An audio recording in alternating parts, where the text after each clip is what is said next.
America. China. Two different countries, two different governmental ideologies. Although the two world powers vary on multiple levels, China and the US share a common goal: to make the world where their citizens live in the best as possible. To accomplish this goal, the staffs of each country's businesses have to be functioning to the best of their ability. Chinese businesses and American businesses have different methods of operating in the workplace, such as their distinctive business cultures and cooperation methods. In this presentation, we will delve into the benefits of the nation's business cultures, as well as collaboration and cooperation methods, in order to show what the two countries can learn from each other, enabling them to take a step forward together in making the world a better place to live. One of the most contrasting differences between China and the United States is our distinctive business cultures. But what really is business culture? Investopedia defines business culture as the beliefs and behaviors that determine how a company's employees and management interact and handle outside business transactions. The main points of Chinese business culture are fellowship and relationship building. This is often not the case in America. Last month in Hangzhou, we spoke with an associate at Wanxiang on the subject of business culture. From the cultural level, Chinese people are more likely to trust acquaintances or friends and help each other. Chinese business relationships are regularly more complex, take longer to build, and are harder to break than relationships in America. Another major difference between the two cultures are the small communication habits that make a big impact on the business decisions. The Chinese make use of indirect language patterns and subtle, sometimes even nonverbal expressions of opinions, while Americans use direct language and have their meaning in explicit verbal messages. Chinese business people find it difficult to say no and are rarely contentious. American business people are willing to express disagreement if they feel as such. An American business employee will readily accept praise for performing well, while a Chinese business employee will quickly but politely decline praise in a display of modesty. In short, the Chinese are overall receiver sensitive, taking great care in the way of which they speak and act in order to not offend their potential business partners.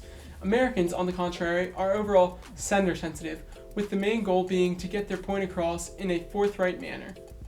As Bill Richardson, former governor of New Mexico, once said, "We cannot accomplish all that we need to do without working together.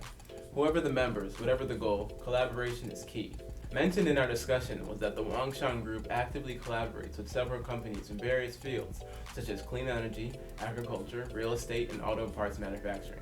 This extensive collaboration creates a sort of marketplace of resources and services, enabling Wanxiang to produce what it needs, as well as supplying other companies the materials to do the same. American companies are no newcomers when it comes to strategic partnerships, however, with big companies merging to create products such as Ford and Toyota. What American businessmen don't have, which deserves some interest, is the Chinese central idea of communication and business relations, guanxi. Guanxi is the mutually recognized system of relations that is fundamental to the success of a business and an individual. The associate we talked with stressed the significance of this cultural component, even claiming it holds its importance before birth. Guanxi is very important, especially in China. Even before you are born, the mother needs guanxi to get into a better hospital and receive better care. Because the population of China is so great, resources are also limited. Having good guanxi gives businesses access to the best of those resources.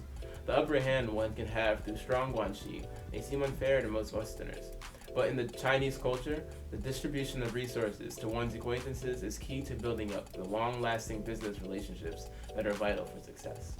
The culture practices and cooperation techniques of China and the US are very different, but different doesn't necessarily translate as wrong.